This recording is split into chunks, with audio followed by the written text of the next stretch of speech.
when I mention stress to people, they think, "Ugh, no, no, you don't understand my life. I'm very busy. I'm not going to meditate for a half an hour."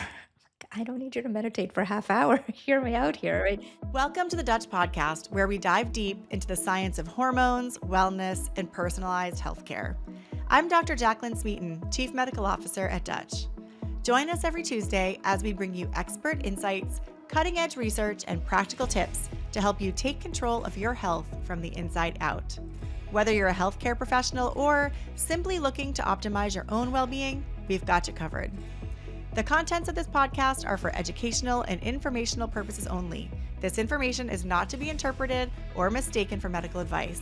Consult your healthcare provider for medical advice, diagnosis, and treatment. Hello, and welcome to this week's episode of the Dutch Podcast. Now, this is a topic that I'm really surprised we haven't talked more about on the Dutch Podcast, but it's something that affects so many men and women, especially women, and that's thyroid health, especially hypothyroid. And today we're talking specifically about Hashimoto's thyroiditis, which is an autoimmune thyroid condition, typically of hypothyroid. Today's guest is Inna Topiler. She's a board-certified clinical nutritionist with over 20 years experience in clinical practice. She has in practice, she's also formulated ThyroLove, which is a supplement for those with Hashimoto's, and she's the host of her own thyroid podcast, The Thyroid Mystery Solved.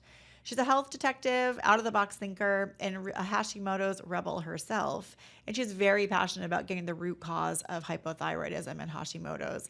Now, what's so interesting about this episode is that you might know about Hashimoto's, what happens, how it happens, but what Inna adds to the table is things like how to get a more complete assessment of your thyroid, not looking just at TSH, free T3, free T4, and thyroid antibodies. We also talk about some of the things that lead into the domino effect that results in Hashimoto's at the end, things like stress, environmental toxins, gut health or gut dysbiosis, antibiotic use, and so much more. So I think that you're going to get so much out of this episode of maybe other things you should be thinking about. And of course, we're going to talk about the Dutch test too. So providers, there are markers on the Dutch test that one can point you to whether a patient may be suffering with imbalanced thyroid. It's not a diagnostic test for thyroid disorders, but we see patterns that make us sometimes say, have you checked this patient's thyroid? You're going to learn what those are today. And then also for a patient with thyroid dysfunction, there are elements of the Dutch test, especially looking at cortisol, that you really should be looking at and assessing to make sure your patient gets to full recovery. So anyway, so much we're going to cover in the episode today. I want to give you all the time to listen. Let's get started.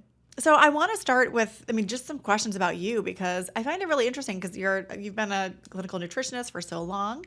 And with this interest in Hashimoto's, tell us a little bit about how you became an expert or why you chose to really become an expert in this area.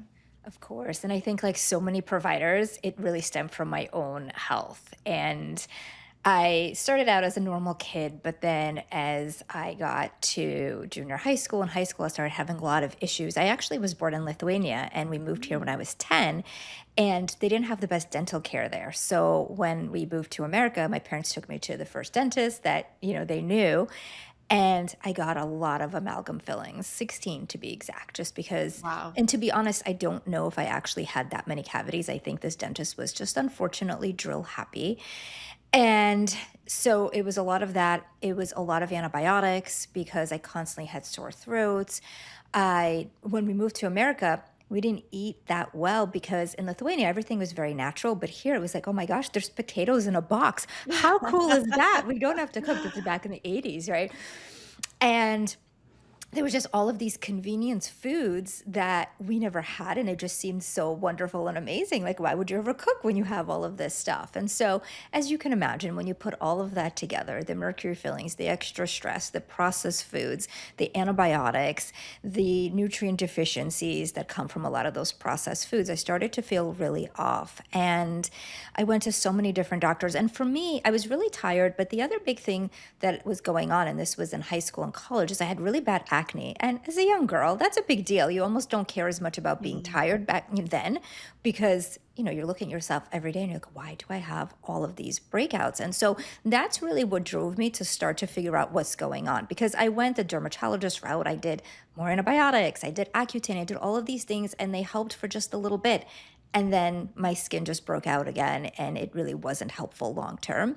And so as I got a little older, once I graduated college, I'm like, okay, I want to get to the bottom of this. And on top of that, at that point, and I went to school originally for finance. So I was working on Wall Street, and it was a stressful job. And I lived in New York City at the time. And all of my friends were going out and doing different things after work, and I just wanted to go to sleep. So I had the acne, I had the fatigue, I had headaches, I had so much cycle irregularity. I had a lot of PMS, a lot of digestive issues. I was constantly bloated. I gained weight. I mean, literally every symptom you can imagine I had.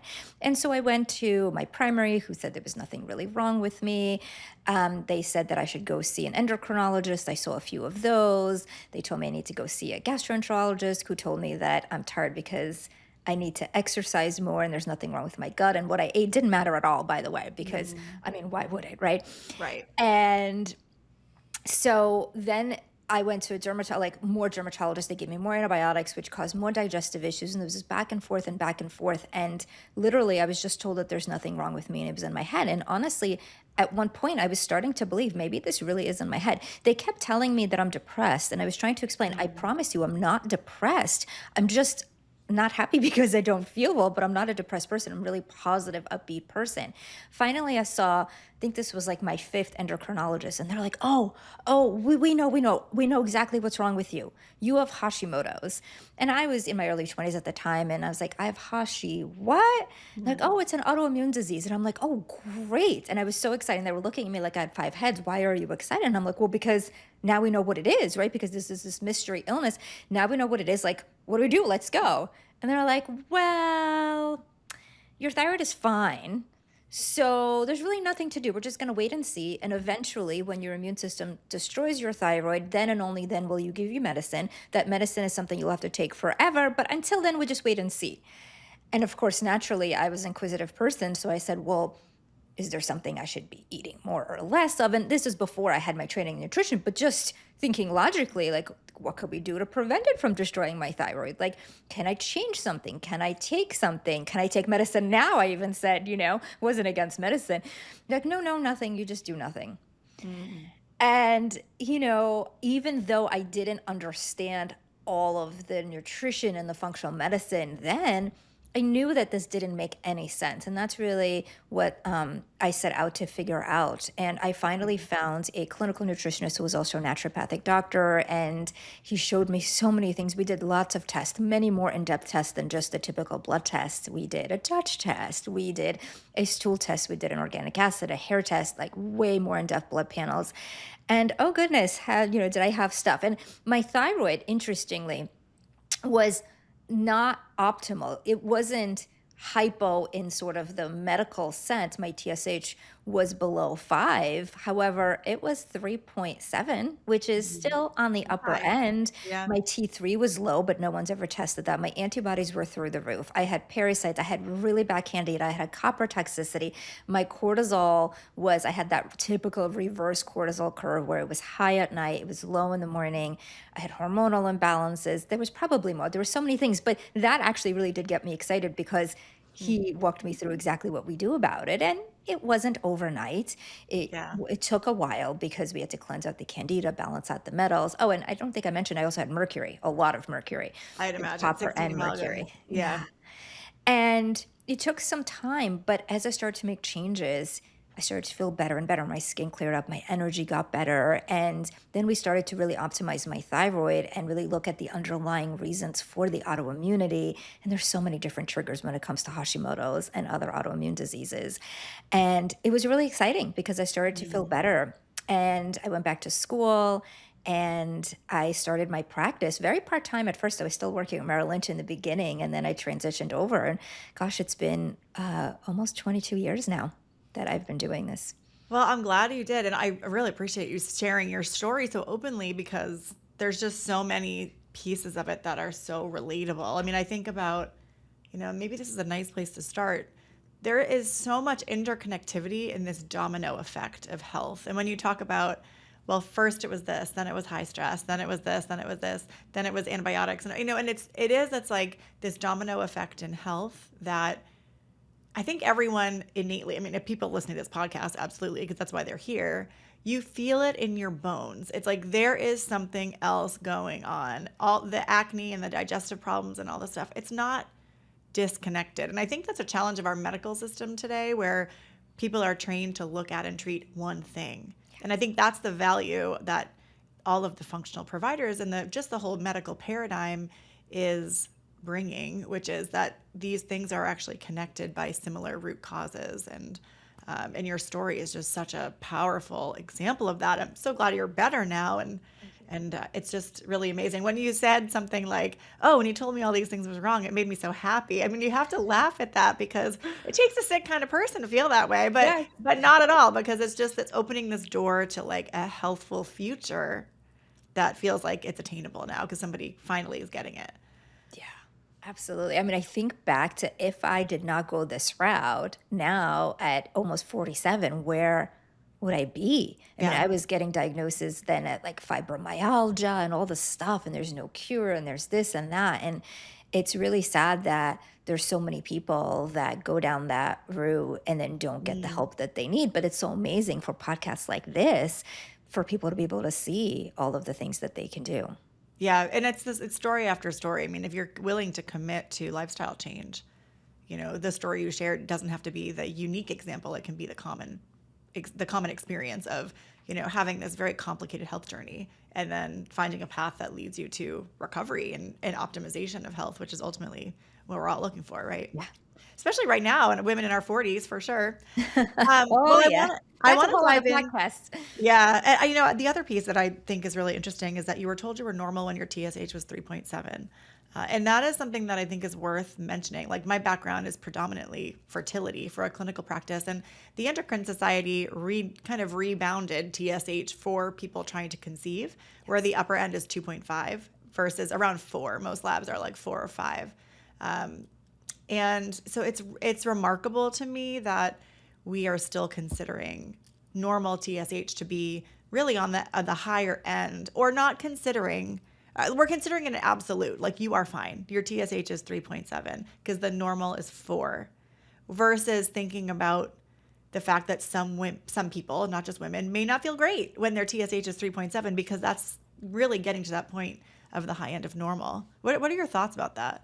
Oh, so many thoughts. So, I mean, this is what I talk about day in and day out, and that, the optimal range really is so much more narrow than that. And nowadays, I hear some providers say that they won't do anything until someone's TSH is 10, and I don't even know what to say to that. That's But I interesting. think that even more so than that, I mean, TSH, of course, is very, very important, but we have to realize that that's a brain hormone, right? That's a pituitary hormone. And so we have to see what's going on there, and we have to get that optimized. But also, we have to look at what's really going on downstream. And Mhm. it still amazes me how a lot of providers that don't look at this comprehensively don't look much past that. But when it comes to thyroid, autoimmunity or not, though, about 85 to 90% of people with hypothyroidism have Hashimoto's. A lot of them don't know it because those antibodies aren't tested. But it's so important that we really look at the full picture and see what's happening. So it's that TSH, but then it's what's happening after that. So once the pituitary signals the thyroid to produce TSH, then what?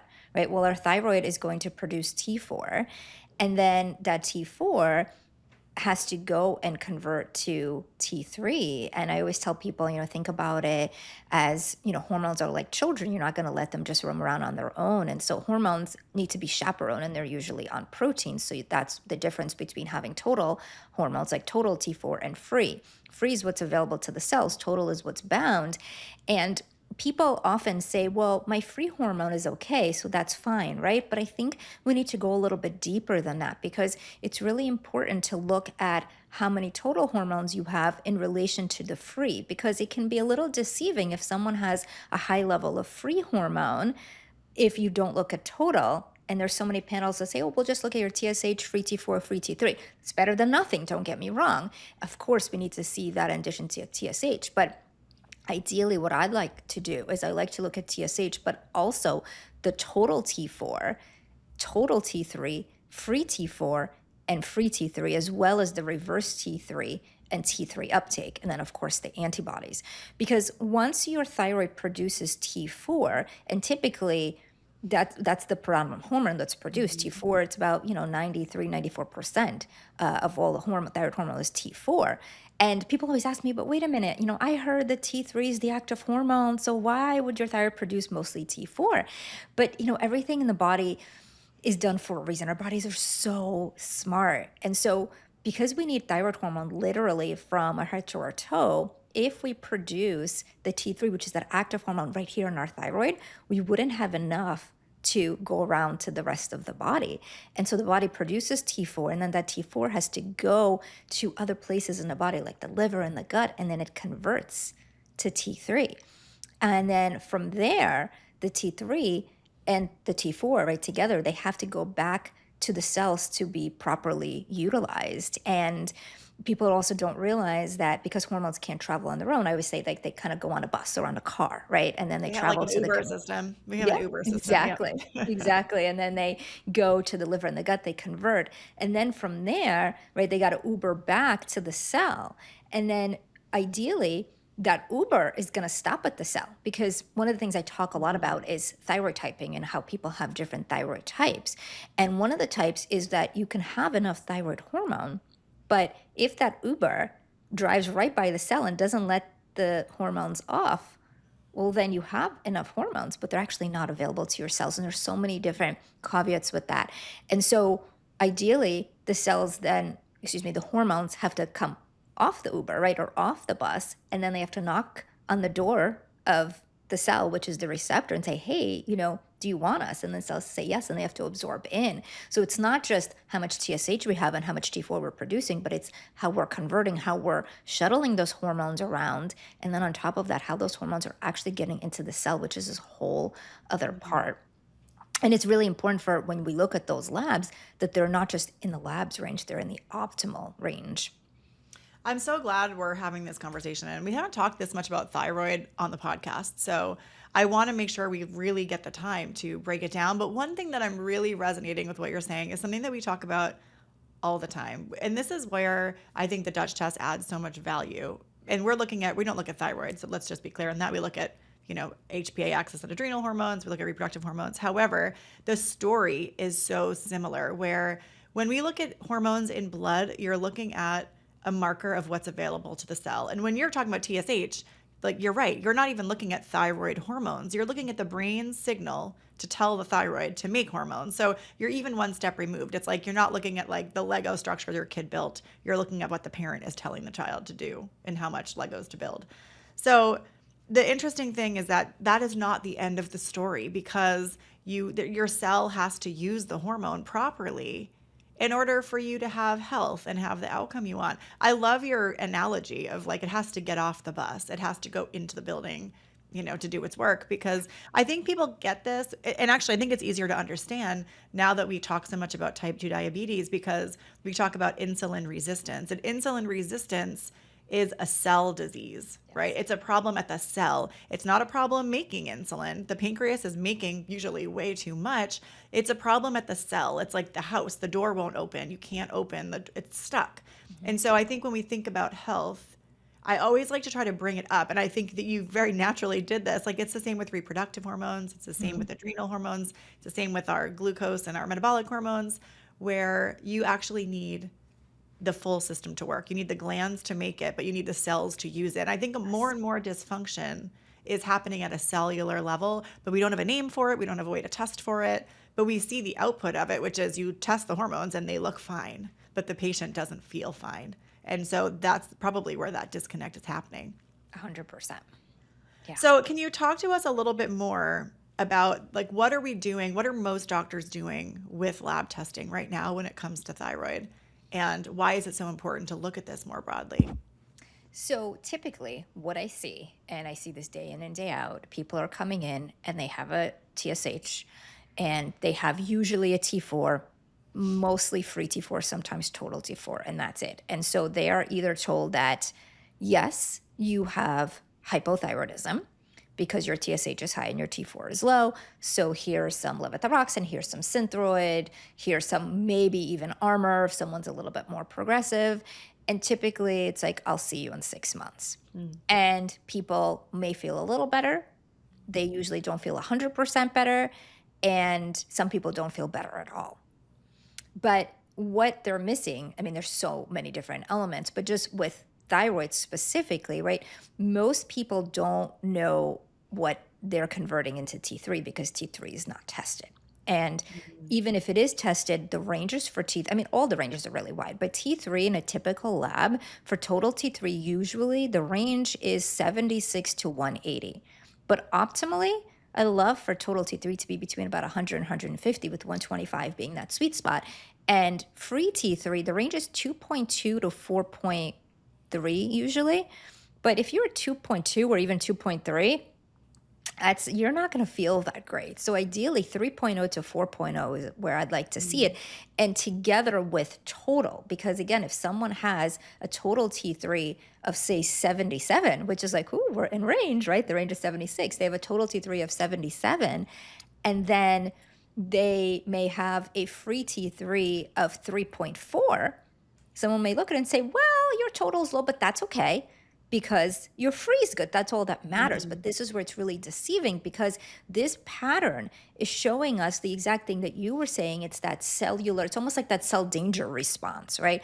Where you don't have enough total. So you know there's not a lot of T3 actually like in the Ubers and on the buses, but you have a lot outside, right? Because the free is measuring what's in the blood. It's not measuring what's inside the cell. So it's like, well, Mhm. why would you have so much outside the cell and you don't have enough total? Like that's a sign that it's pooling there. It's not actually getting in, which is why people aren't feeling well. And so I think that we really, really need to do a full thyroid panel and evaluate it for someone's thyroid type and make sure that everything is in that optimal range. And then if it's not, there's so many different things we could do depending on what's going on. For example, if someone has this high free, but it's not getting into the cell, that's when we really want to look at what's happening with cortisol, what's happening lifestyle wise, what's happening with stress overall. And stress, and I know we'll talk more about this, but stress is physical and emotional, and it both counts. It's not just like, oh, you have to change your life or get rid of your kids or whatever. Mhm. Like there's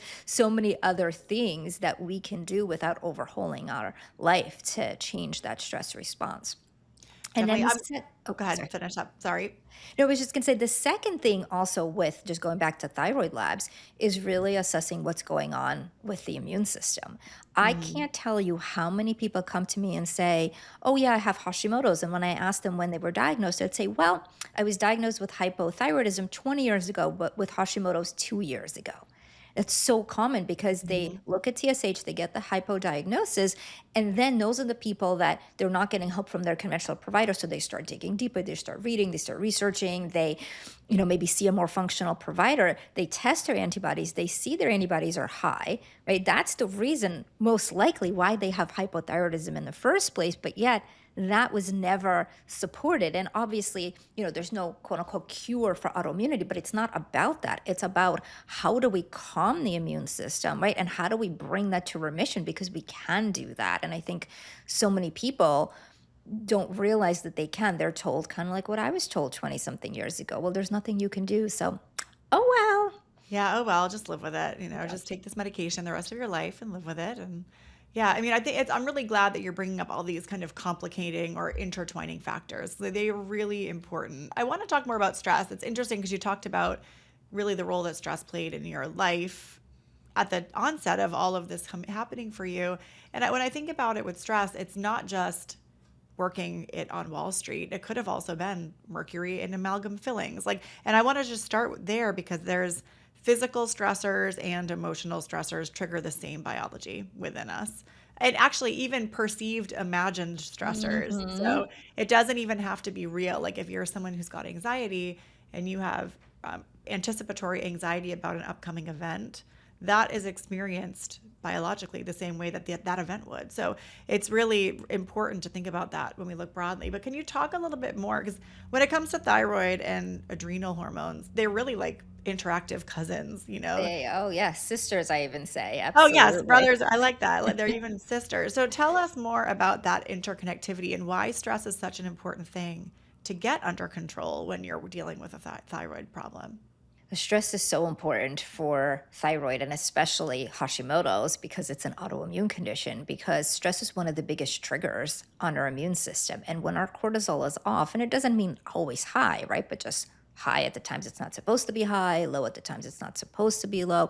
The way I explain it to people is it literally makes your body work backwards, right? When we're in a high stress state and we're in fight or flight, I mean, our body literally feels like we're being chased by a tiger right this second. Mm. So naturally, what's going to happen is biologically, right?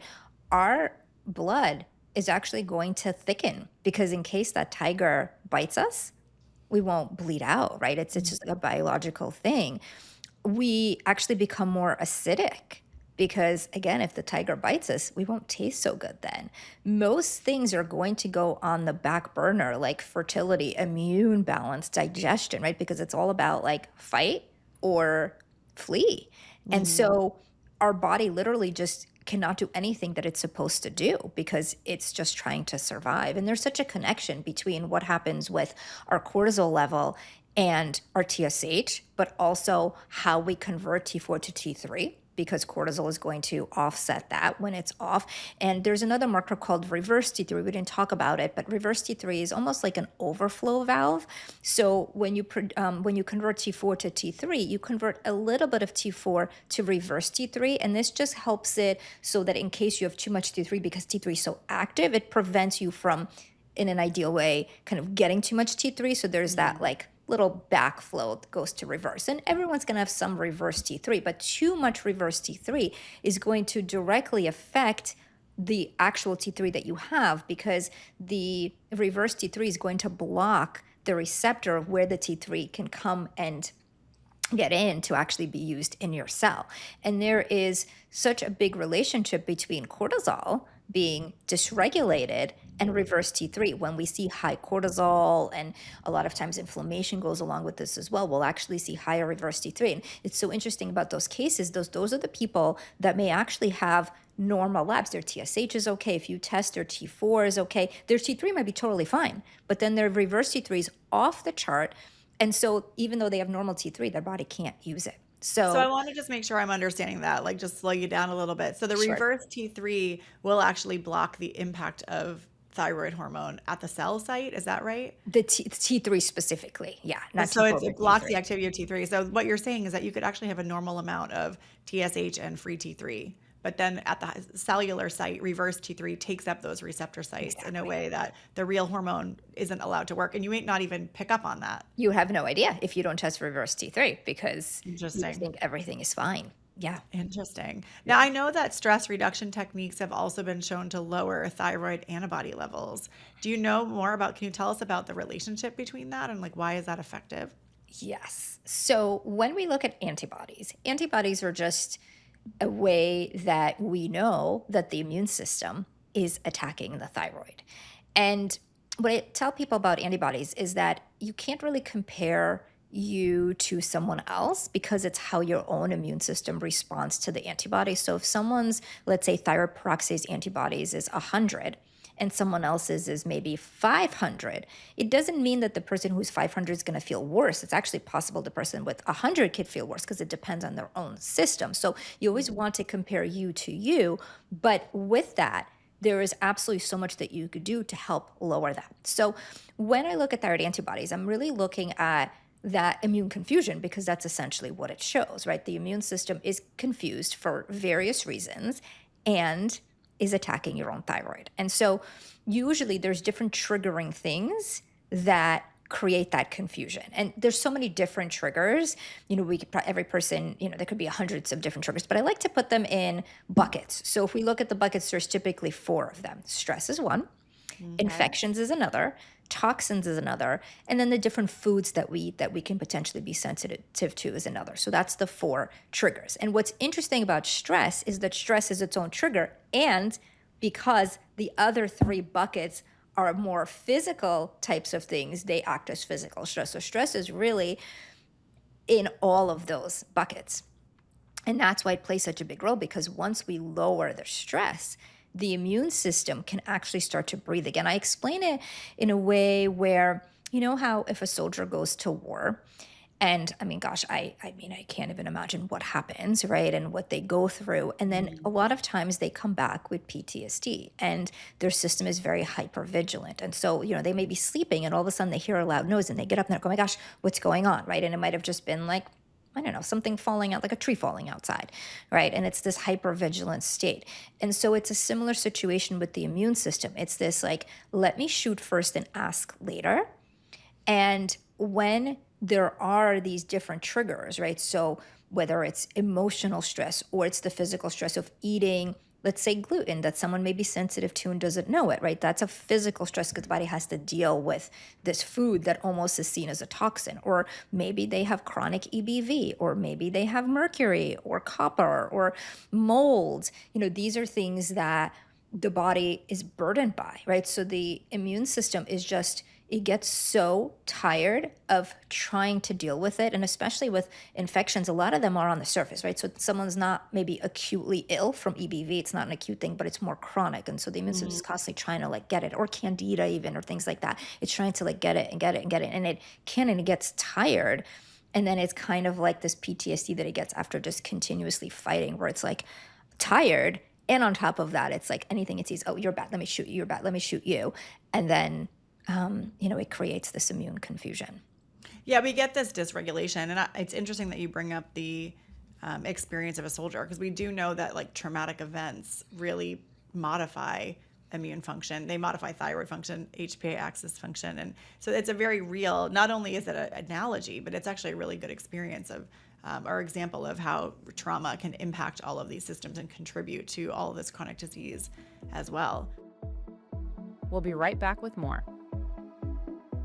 If you're already running Dutch tests in your practice or thinking about it, there's never been a better time to become an official Dutch provider. Why? Because we go beyond lab testing. Our provider community gets exclusive access to clinical education, in-depth report interpretation, training, monthly case reviews, and one-on-one clinical support. Whether you're just getting started or looking to sharpen your functional hormone expertise, we give you the tools to grow. Join thousands of providers already making a difference. Visit DutchTest.com today. Welcome back to the Dutch Podcast. Can you share with me, because with Dutch testing, we look at HPA axis. Help me, explain to listeners, why is it helpful to actually measure and see your cortisol pattern when you're dealing with like unpredictable energy or stress or flare-ups of something like Hashimoto's? It's so important because it actually shows us what's happening. I love testing in general because, why would you guess when you can actually figure out what's happening? And with cortisol, we know that we need to have the proper curve where, you're going to have more cortisol when, a little bit after you wake up, and then it's going to slowly go down throughout the day and get to its not too low, but the lowest point of where it should be so that you can get a proper and good night's sleep. But for so many people, there's so many different patterns that we can see. I think a very typical one is where cortisol is going to be maybe okay during the morning, it'll dip in the afternoon, and then it'll kind of dip and then it'll go back up. So that's that reverse curve that so many people have when they have autoimmunity and thyroid issues. And sometimes they can feel that because they'll get that second wind. They'll become so tired, I'm so tired. And then after dinner, like, all right, like I'm ready to go out and, do stuff. And, I think when people feel tired, they're happy to have a second wind because they may not have been able to accomplish what they wanted to during the day. So then come 8:30 at night, they're like, oh, my kids are asleep and now I'm just gonna like go and do Yeah, everything. And let's then party. Let's regroup. Let's get it done.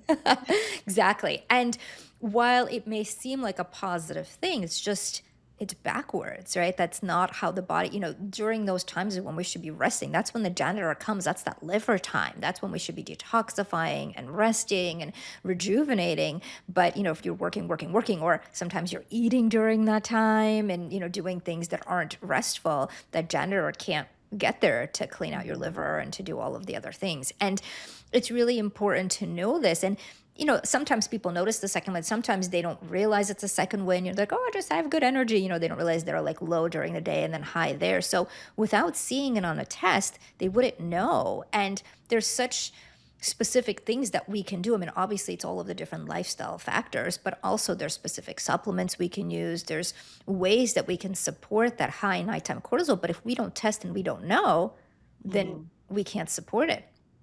Or let's say that, they've kind of had this pattern for a while and then there's just not enough cortisol to go around. And then they have that flatline. I mean, that obviously takes a little time, but there are so many people with autoimmunity that just have that kind of flat curve and they're tired all the time. And those are the people that could be. And sometimes I hear providers say, oh, well, if you're not feeling better, let's increase your thyroid medication. Even if levels are okay, they're like, but you're still tired. And I think because we often don't look at the whole person. So we think, oh, you have Mhm. hypothyroidism. So thyroid medication should make you less tired. Oh, you're not less tired. Great. Let's give you more. You're still tired. Okay, let's give you more. I've had people come to me on literally triple the dose that they really should be on. Their T3 is through the roof. Their TSH is super low. And yet they're still exhausted because there's other things like Wow. cortisol in the mix. It's hard. It's like we've got to get to the point where you're like, there must be something else happening here, Yeah. right? And it's tough in a short visit structure that Yes. we're like most patients are accessing their docs through insurance covered medicine. You're getting this very short visit. And so that's kind of what you do. That's the next step in the standard of care. But I love that you're taking this different approach to really look outside the box and say, well, maybe it's not the dose. Maybe it's something different. Hmm. Now, when you look at a Dutch report for someone with Hashimoto's, you mentioned the flipped curve being really common. Are there other patterns that you commonly see come up on the Dutch test? So typically I'll see other hormonal imbalances. So progesterone and estrogen, of course, it depends on their age. And I'll sometimes do the cycle map, which I love I love the cycle map too. because Yeah. shows so much information. So, we'll see that depending on their age, but they may not be ovulating, even though they're, say, in their 30s and should be, and their progesterone doesn't go up when it's supposed to go up. Their estrogen may not be peaking on that day 12. And then also, we look at the total cortisol and metabolized cortisol, and we'll see imbalances there. So someone may have a lot of cortisol, but it's not metabolized properly. And that's an Mhm. indication that there's something else going on with the liver, with how they're methylating. And, methylation is a whole other, I'm sure we could do a whole other podcast on that. And, it's such a problem for so many people. But what I find with methylation is, I think it becomes very like you either are methylating or you're not, but it's not just black and white. There's a lot Yeah. of gray Yep. there too. So it's kind of Even some looking. cells or some processes may be well methylated and others not. It's not a straight shot. We'd like to make sure people know that on the Dutch test because we look at methylation of estrogen metabolites. That Yeah. does not necessarily mean that you don't methylate everything in the body because it's a Right. different metabolic process. Yeah, exactly. But the estrogen metabolites, I mean, that's so important and how you're Mhm. methylating that.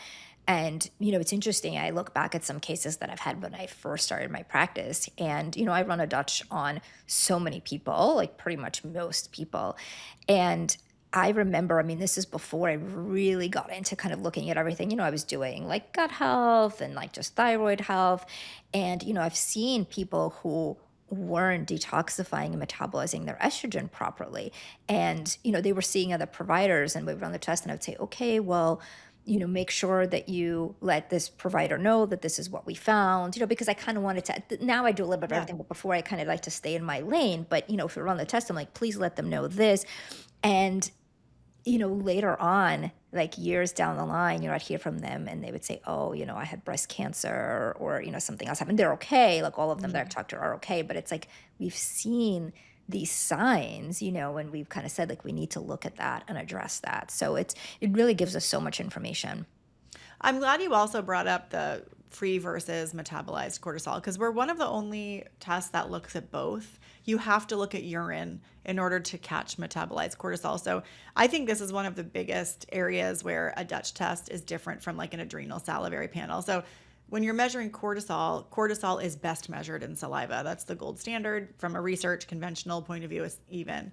But when you look at only salivary cortisol, you don't see metabolites. And I was actually really surprised how often there's a mismatch where on your diurnal curve, maybe it looks low and you think they need more cortisol. I'm going to give them adrenal glandulars or I'm going to give them, Cortef or whatever, which is a synthetic cortisol Yeah. analog.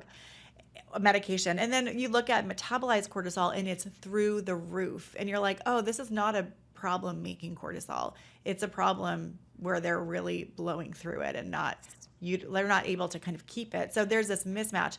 And actually one of the first things we see is, and recently, sorry, let me step it back. Recently, we added the measure because you used to have to like visually compare them. Now we actually calculate a ratio called the cortisol clearance rate, or CCR.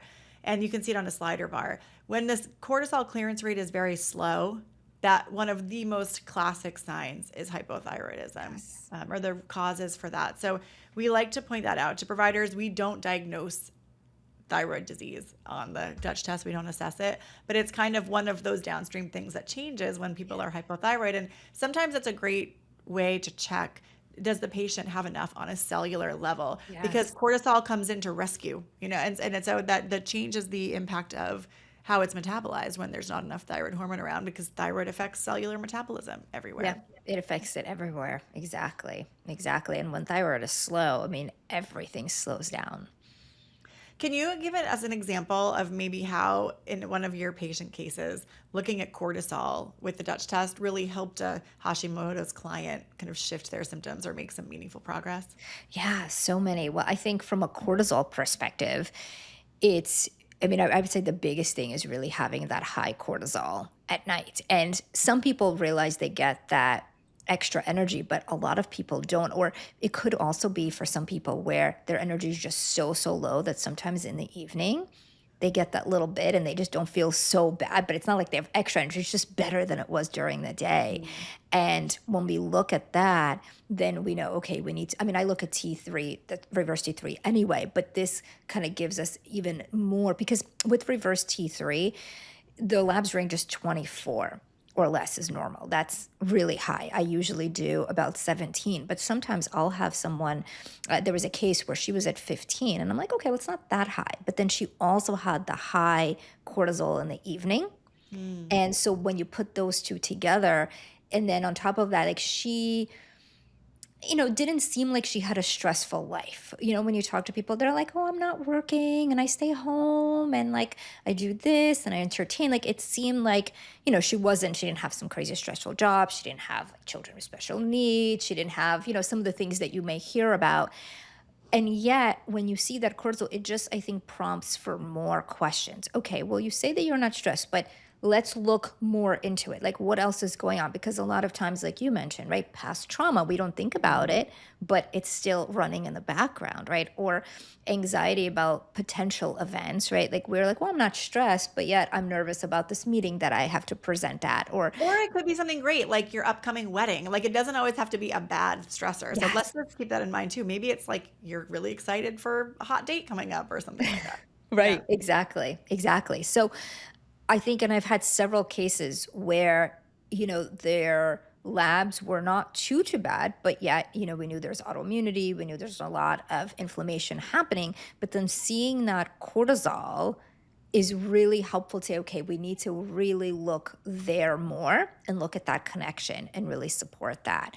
And there's, of course, supplements up, but there's so many lifestyle things too. And I walk people through, A to Z, right? It's how, obviously what they're doing in their life and what's stressing them, but also how they're perceiving it and just how they're thinking about it and what they're saying to themselves every day, not even out loud, but just what they're thinking.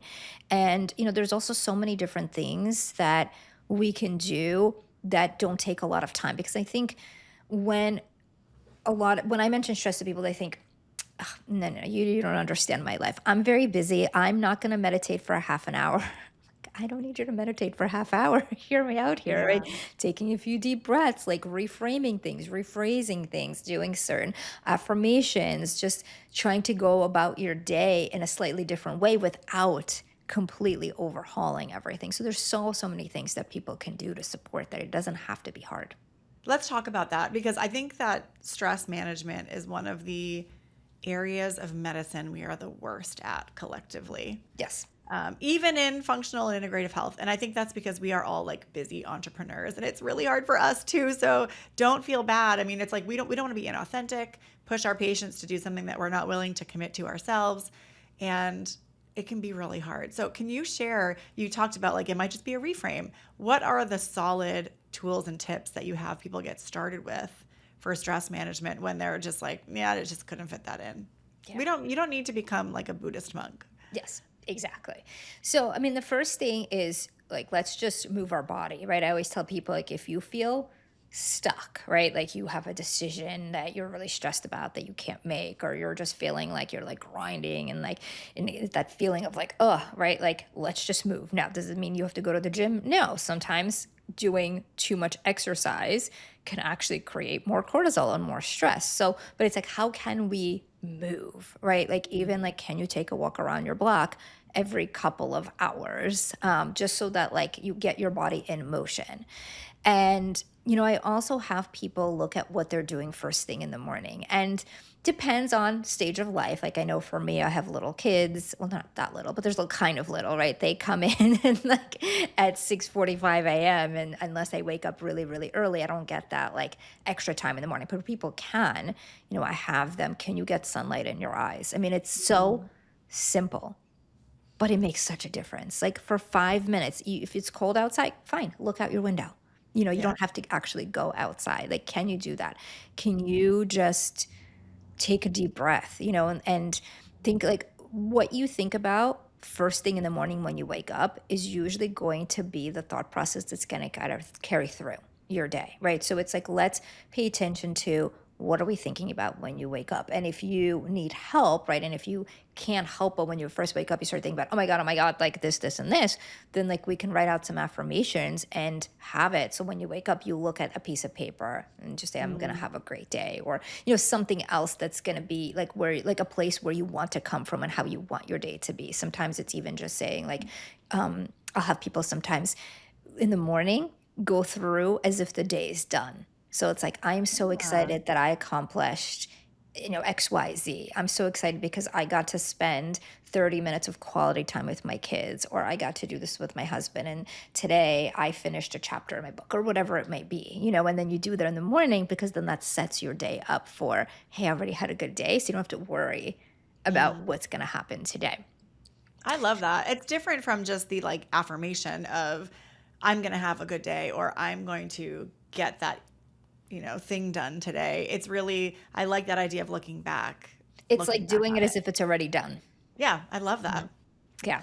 The other thing that I have people do, and this is super simple, but I find that it's helpful, and it's really looking at the words that they use to describe themselves or what they want to do. So a lot of times, and I do this too, I'll be like, oh, I have to get to the gym today, or like, I have to go to the store. I have to do this, right? But it's such a harsh word, like have to. I mean, the energetics of it is so like, ugh, So even just reframing that, like, I want to go to the gym, or I choose to go to the gym because I know it's going to make me feel better, or I choose to eat gluten-free Or I because get to go to the gym. yes, I get to, or I've said that to myself many a day that I don't want to go to the gym. Oh, I get to go to the gym. It does actually get me there, although sometimes it's painful to spit those words out.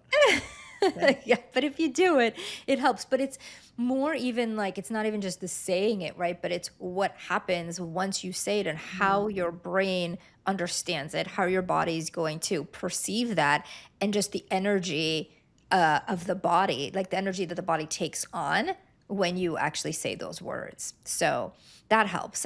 What if? And so what, like, is another one. So what is actually, it's my like new favorite lately. So something happens and it's like, okay, it might be an important thing, but if we react first with so what? Like, I'm stuck in traffic, I'm ready to be late. So what? Now, again, there might be some consequences, but if you start with so what, and you kind of think, well, I might be late and this person might be upset, but you know what? I can speak to them and I'm sure they'll understand, right? Or, I didn't get something that I really wanted. So what?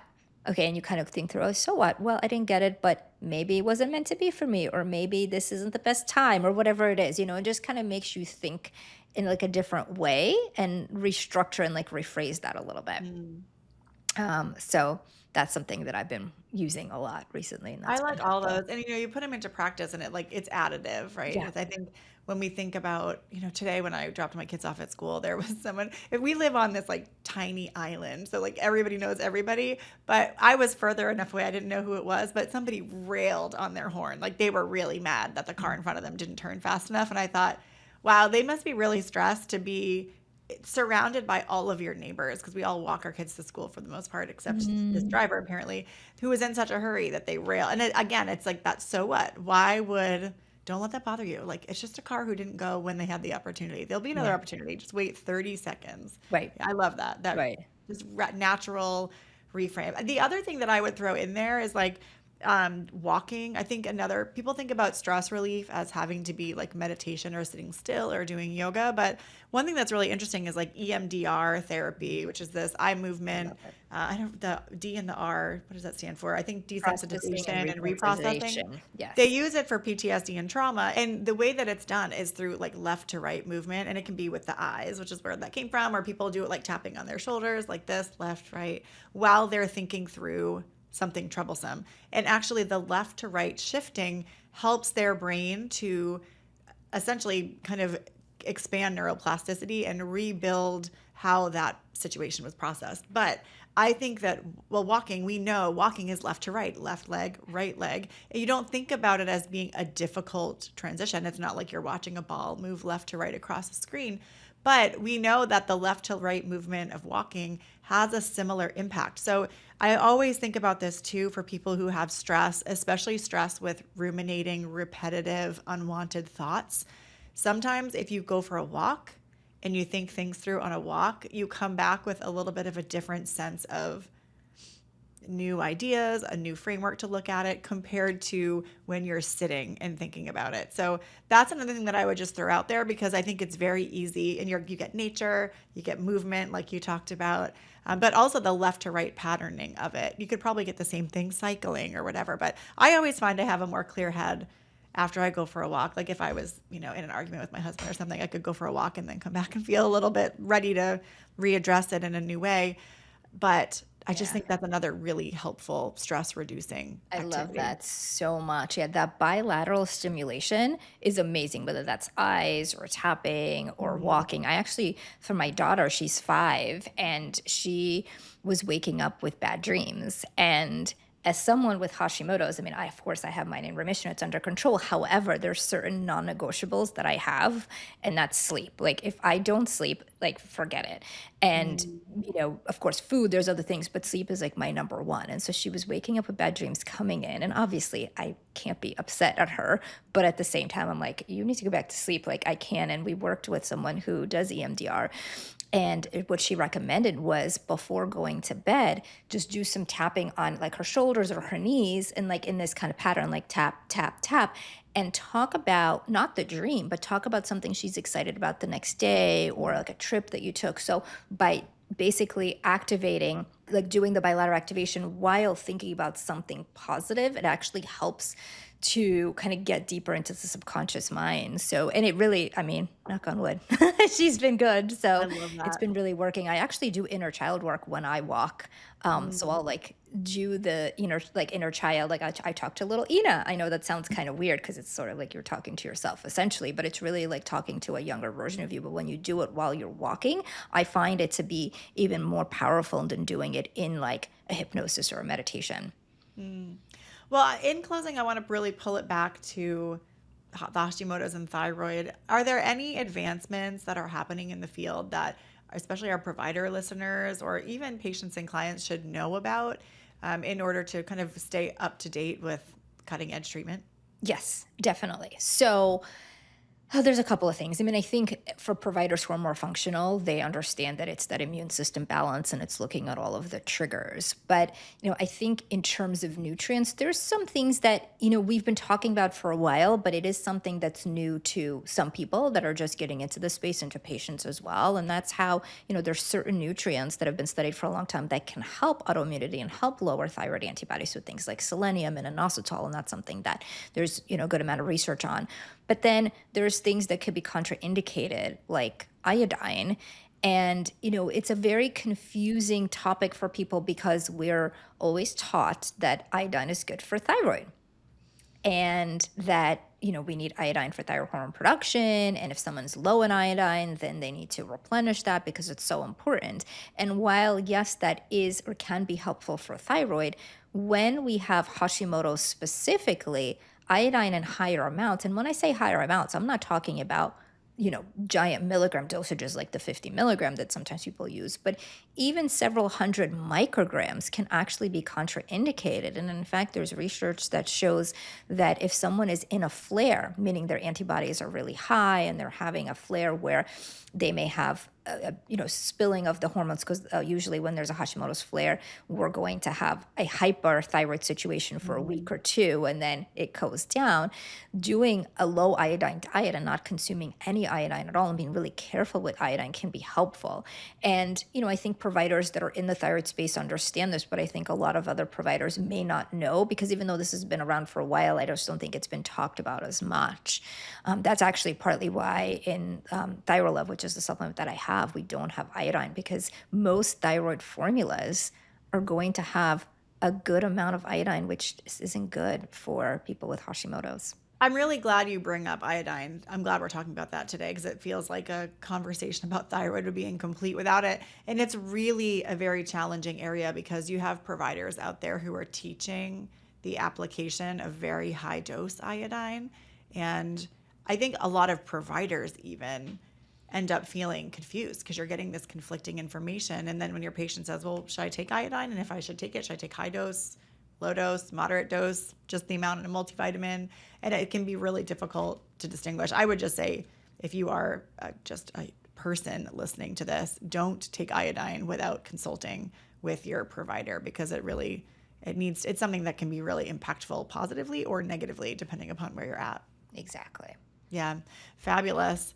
Well, it's been so great to get to meet you today and connect with you. And I really appreciate the depth of the information. I think I'm walking away really just emphasizing and just feeling really good about how important it is to address Hashimoto's, which seems like a thyroid condition. Your thyroid's this tiny little gland in your neck, but it's not. It's connected to your whole system, your gut, your immune system, your stress management, HPA axis, reproductive hormones, and everything. So I'm really grateful for your time, really walking us through all that today. Thank you. Of course. It's such an honor to be here. Thank you so much for having me.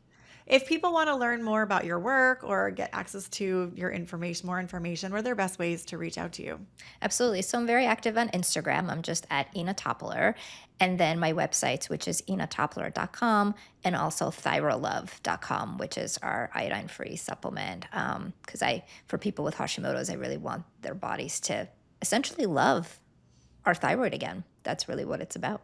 That love is what it's all about. Thank you so much, Inna. Of course. Thank you to all of you who are listening today. If you liked today's conversation and you want to hear more about these integrative approaches to health and hormones and living well, I encourage you to hit subscribe from wherever you are listening to the podcast today. We release a new podcast every Tuesday. And be sure to follow us at Dutch Test on all the socials. Thank you guys, and we'll see you next week. Thanks for joining us on the Dutch Podcast. Join us every Tuesday for new conversations with leading functional health experts.